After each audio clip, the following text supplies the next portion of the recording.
Samurai Jack is one of those shows that is held in high regard, and rightfully so. It looks and sounds very distinct from other cartoons, and while the show has many great episodes, it also has a few episodes that are mediocre at best.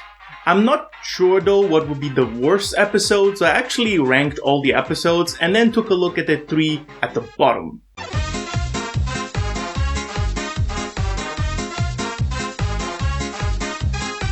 Here, take these and depart. In Jack and the Creature, we have a mix of slow scenes that lead nowhere and an ending that kind of feels completely out of place. So, let's take a look at this episode. Jack is wandering through the desert, as all wandering samurai do, and he spots a little oasis. After arriving there, he lies down to chill, and it turns out that he was lying on the belly of a creature all along. They stare at each other, and I think it's supposed to be funny, but I don't actually know what the joke is. Jack leaves the creature, and the creature follows him. For some reason, Jack also mentions this. Why do I have this feeling that I am being followed? Which is a line of dialogue that is not really needed. We get everything from the visuals. Anyways, this whole thing continues until Jack reaches the forest and the creature finally reveals themselves. Jack grows increasingly annoyed at the creature, but in the end they kind of hit it off. So the creature joins Jack and they finally arrive the so-called Crystal of Cagliostro. Alessandro Cagliostro was a quack, a so-called magician that was deep into the occult arts, and maybe you would think that this might come into play in this episode, but it doesn't.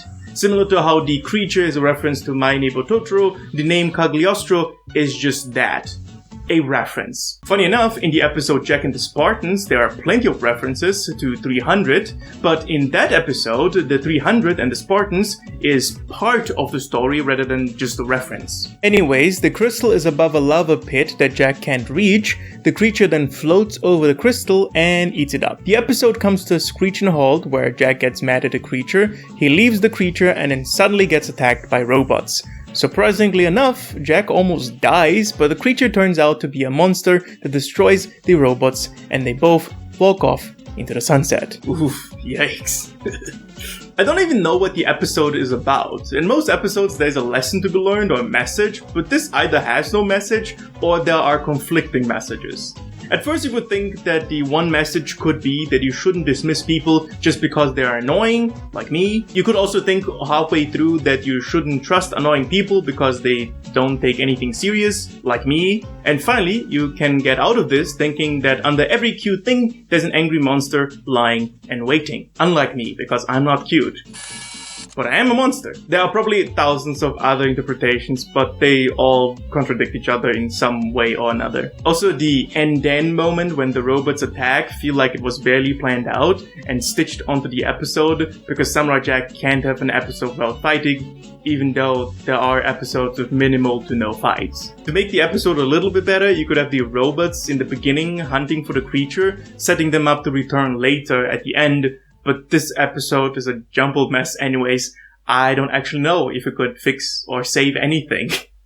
Please, don't take my soul. I don't have much to say about Aku's fairy tales. Aku is mad that children don't respect his authority and is also worried that the seeds of rebellion have been planted into those children's minds. So Aku decides to tell tales that make him look like the good guy, and when the children start to point out that none of Aku's stories make sense, he gets angry, mixes up all the stories, and vanishes. The children then tell a cool story about how Jack defeats Aku, and that's it. Similar to how in Jack and the Creature, the reference was the story. It didn't go beyond that.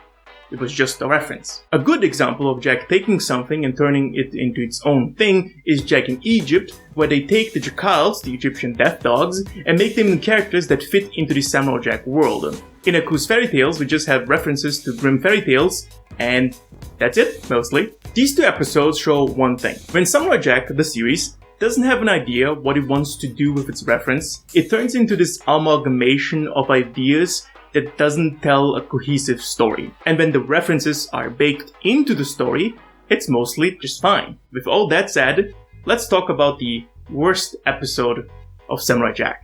Huh? You know, after all these years, I'm not really sure how I want to do it. I can say with confidence that the last episode of Samurai Jack is the worst episode, and one of the major reasons is because they once again don't know how to use references properly. I talk about the entirety of Season 5 in How Samurai Jack Lost Its Way, but I did not go into the last episode too deep because it was not important to the overall point I was making. Anyways, in the last episode of Samurai Jack, Jack has been captured. We open up with all the allies that Jack has saved over the years watching a transmission from Aku. Of course, the Shaolin, the Gecko Shaolin, the second underwater creatures, and the English town are missing, but that's besides the point. The transmission shows the old intro of Samurai Jack, and the idea is that the intro we see in the beginning of the show was always supposed to be propaganda by Aku. Maybe this was the intention, but it makes no sense. Aku mentions that the samurai is wielding a magic sword, which is his greatest weakness. So why would Aku reveal his greatest weakness to the whole world? You could say that Aku is so sure of himself that now he's revealing the whole world that Jack almost beat him with a magic sword, but then again, this wouldn't work. If Aku kills Jack, going further into the future, people would know that there's at least one type of magic that can kill Aku, and with the hope that Jack spreads around, they would at some point be able to kill Aku. Right? The Shogun of Sorrow might be goofy and unhinged, but he's not dumb. He might be confident, but he's not blinded by it. He thinks highly of himself, but he also knows when to retreat. But a lot of people think that Aku is just a joke. Fairly early on, we see how ruthless Aku can be. For Jack's sake, he takes away the water from one planet, and once the escapees come to Earth searching for shelter, he annihilates a son in front of his father. So, why is this here? The first reason is, of course, to honor the original voice actor of Aku, Mako, which is a great thing. Mako is de facto the Aku voice. The second reason is just to give people nostalgia and set up a joke where Aku just says, "Not!" Similar to the other episodes, the reference here is just that, a reference. And while it integrates a little bit better into the story, unlike the My Neighbor Totoro or the Grimm Fairy Tales references, it's still just a joke at the end. If you wanted to be extremely unfair, you could read that the towards Mako's voice-acted intro as a complete dismissal to his work. I don't think that was intended though, since the majority of the crew, and especially Gandhi, talks very highly of Mako, and Mako's original voice acting is just better than Greg's. Greg tried his best, but it didn't even come close. Anyways, after this whole ordeal, Aku starts searching for a weapon to kill Jack, and after 50 years, he has not thought about how to kill Jack when he has been trying to kill Jack for 50 years. Sure. Aku then decides to let Ashi, who had been taken over by him earlier, kill Jack. It's an interesting choice because Ashi and Jack are now in love, but by that point Aku hasn't spent enough time to know how much they mean to each other, so Maybe Aku could access Ashi's memories, but then the whole skit with choosing weapon is kinda meaningless. Of course, this has nothing to do with the character, all of this is done to set up a joke and buy time for Jack's allies to arrive, which again, doesn't work. Jack's allies are all over the world, they see the transmission on TV, and somehow in the next scene, they all arrive at roughly the same time. By the way, there is an easy fix to this whole thing. When Ashi is traveling around the world, have her tell the allies to prepare themselves for battle and get close to Aku's castle. This of course would go against the fact that Aku's castle travels around the world, but that's like a lesser known thing, so it doesn't really matter. Anyways, surprisingly enough, the allies reach the castle in time, destroy part of it, and they start attacking Aku. It looks like little ants trying to throw little spears at a giant rock. Some of the allies even die here, some of them probably get badly injured, some of them get taken over by Aku and turn into mini Akus, and while the Scotsman seems to possess a power to resist Aku, he seems to be the only one. Well, there are also the robots with the giant stone mecha samurai, but they don't do much. While the allies are fighting Aku, Jack has been fighting with Ashi, and there's this weird scene where Ashi is about to kill Jack, but her pointy hand turns into fists right before she's about to penetrate Jack. Now, this could make sense if we saw that before Aku Ashi hits Jack, that Ashi is fighting to keep control. This was shown earlier, but it looked more like Ashi has no control over anything. You could say that there is some small part of Ashi in Aku Ashi, but yet again, in a previous scene, she was about to stab him, and the only reason that didn't happen was because the plot demanded it. The problem here is that after this, I cannot buy that Ashi will ever kill Jack. All the tension is gone. All the stakes vanished. A good example here to show what I mean is the episode The Princess and the Bounty Hunters. While we know that Jack won't lose to the bounty hunters, it still manages to convince you that they have a chance. All the preparation, all the prolonged sections, as well the close-up shots on the characters are slowly tensing up just to be released in a few seconds where Jack counters the entire group, releasing all the tension at once. In the fight against Ashi, there is barely any tension to begin with, and the moment we see Ashi's fists form, all the barely existent tension just floats away. You would think that all of this would already place this episode amongst one of the worst episodes of Samurai Jack, but there's more. So when the Scotsman and Jack meet again, the Scotsman offers his daughters to fuck. 1. Gross. 2. Poor animators that had to draw all of this for this shitty joke. 3. The whole joke is that Jack is in love with someone else and currently they're trying to kill him. When I try to make jokes, which is not very often, I know my jokes are not good. I'm also German, so that's my excuse. But for me as a German, to find your joke gross and unfunny, you have to fuck up so hard that even I notice that your joke is gross and unfunny. Anyways, all of this is unimportant because Aku just decides to turn into a giant cloud that shoots spikes from the sky and kills the majority of the allies. The only person able to repel the attack is the Scotsman, as I mentioned before, and that also gives Jack a chance to talk to Ashi inside of this Aku group. Jack finally tells Ashi, "Ashi, I love you!" And at first she attacks him, but then she reverts back to her human self. Since we established earlier that Ashi wouldn't kill Jack anyways, none of this makes you feel anything. Ashi would not kill Jack in any way. Again, this could have been solved easily by Ashi just stabbing Jack at least once, making you believe that Ashi could actually kill Jack. So, after all of this, Aku walks up to Ashi and asks if Jack is dead. Ashi tells him that he never will be, and they have this interaction. How dare you talk back to your father? No, you're not my father. Yes, I am. No, you're not. Ashi is Aku's daughter. If the whole context was that Jack is a father figure for Ashi, then this comment would make sense and it would fit the character, but Jack and Ashi are lovers. I guess this is supposed to be a joke again, but I'm not sure what the joke is. Doesn't matter. Ashi finds out that she has Aku's powers and fights him one-on-one. Besides the fight being meh at best, remember when Samurai Jack tried to keep the dialogue to a minimum? Well, here after we're shown that Ashi has Aku's powers, Jack says this. Ashi, you have Aku's powers!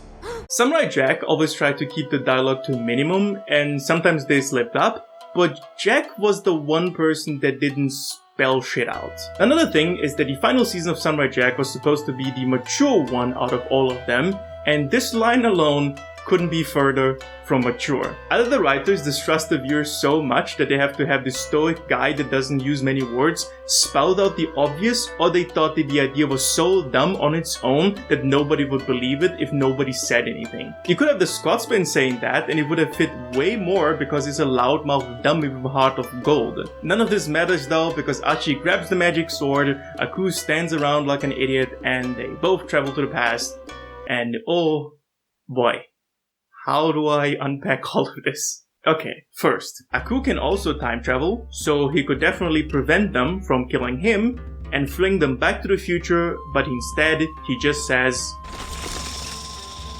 Oh no. And of course, this is played out for laughs, but yet again, it's not funny. Second, how the fuck did Ashi knew when to travel back? You could explain it away that Ashi instinctively knew when to travel since she was connected to Aku, but then the whole scene with Jack saying out loud that she has Aku's powers makes even less sense. Either way you put it, something breaks, because I don't think anyone thought about it. The writers just wanted to have those two travel back in time no matter what. It doesn't matter if it goes against 4 seasons and 7 episodes of storytelling, it doesn't matter if it goes against the characters, and it doesn't matter that it breaks the world.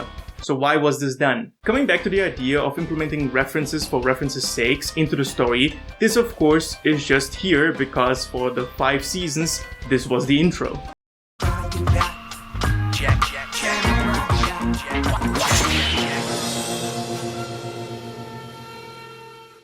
And whoever wrote this wanted desperately to send Jack to the past, even if it went against everything the series was showing because of the reference. Whenever Samurai Jack puts a joke or reference over the story and doesn't think about integrating the reference into the world, it turns episodes sour. In earlier seasons, Samurai Jack could get away with having references and a weak story. Singular episodes wouldn't affect all the other episodes besides be boring. The moment they transitioned into serialized storytelling, putting a reference over the story would affect every other episode, and every single mistake, whether small or big, will affect other episodes and maybe even the entire show. The funny thing with this time travel though is that the rules established in the series are then broken in the canon game that follows. In the game, Aku is able to reach his hand into the time portal that Ashi made, even though in the series, Aku was only able to reach into time portals that were constantly open. So anyways, Jack destroys Aku, which is fine, but for a big final boss, it ends up on a whimper, and with an already disappointed final fight with Aku, this just stings so much more. While internally consistent since Aku from the past was just about to be killed by Jack in the past, the fight in the future was so rushed and meaningless that this seems even more pointless. Weirdly enough, Jack also does the same thing his dad did and inserts Aku into the ground, but this time Aku explodes his own castle for some reason. Again, it's just a reference that is put over the storytelling, but instead of adding to it, it just makes me ask more questions. If you thought all of this was rushed, there is more. While the castle is exploding, we cut to the outside and Jack and Ashi are just there. It's almost like there are giant parts of the episode just missing. Things just happen so fast, one after another, and right after Aku's castle breaks, Ashi falls to the ground saying, Ashi! I'm okay. I felt him leave me. "Oh no, I wonder what will happen." She disappears. She doesn't disappear immediately though. First, Jack and Ashi need to get prepared to be married. Here the show just forgets how Jack's parents looked because they have the pre-Aku look, but they both should have at least white hair and his dad should be malnourished, but who cares? Again, they wanted to have the old look because it's probably the thing people remember the most, but at least give the parents grey hair.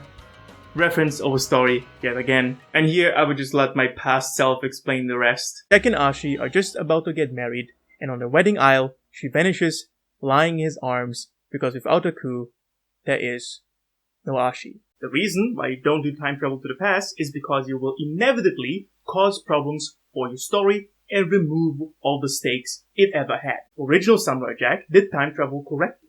Jack was flung into the future without the possibility of going back, and while there was time portals, Jack never managed to go through them. Even when he had the chance, he decided against it because he would be leaving lives behind. We see that fairly early on in the series, where Jack goes to space, with him sacrificing going back to the past to ensure that the humans survive. We can see that later in the series, where he literally decides to give up his best chance to go back to the past to just save the Shaolin brothers. Brothers, I'm a dad, he barely knew. Why would Jack ever go to the past before helping his allies defeat Aku in the future? Jack would never let them die and just travel back to the past, and yet he does. He just leaves his friend to die and goes back to the original goal of going back to the past and defeating Aku. The first 7 episodes, until the magical gold transformation, is about Jack learning to let go of guilt, refusing to live in the past, honoring the dead by finding a new quest, and never giving up. In the span of 3 episodes, it turns into a romance with one of the shittiest time travel logic I've ever seen. Is it an emotional and tragic ending though? Yes, of course it is. The show has been trying to push the Jack and Ashi romance for 2 episodes now. These are the freshest memories you will have when you're watching the series, but it's cheap and not earned. The vanishing of Ashi is held up right at the wedding aisle. Not before, not after, because whoever wrote this knew that this was the moment that everyone watching felt the most vulnerable. The viewer is happy that Jack finally found his happiness, and with this vanishing act, they managed to rip that happiness away from Jack and from the viewer. It is a lazy magic trick that flies into the face of everything that came before. I have to say, It worked on me the first time around. I thought they had this hugely tragic ending, but I was being fooled by the show.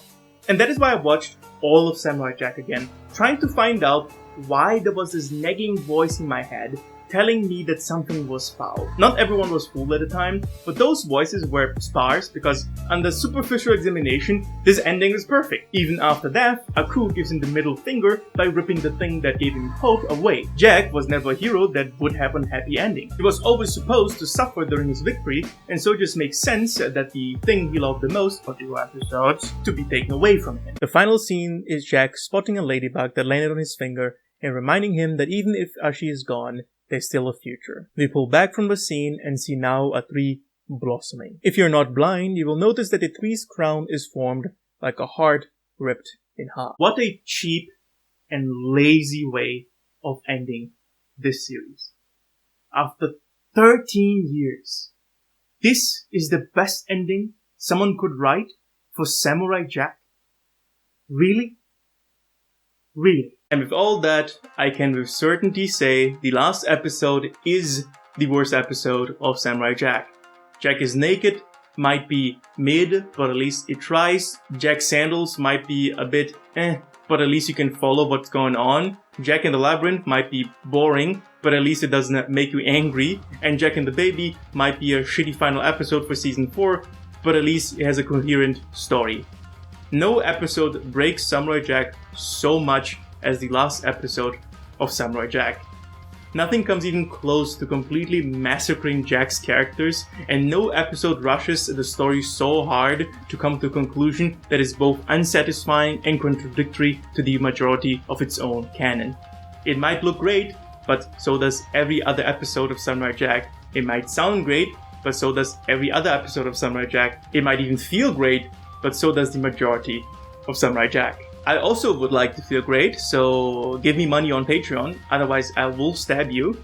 As always, take care of yourselves and have a nice, wonderful day.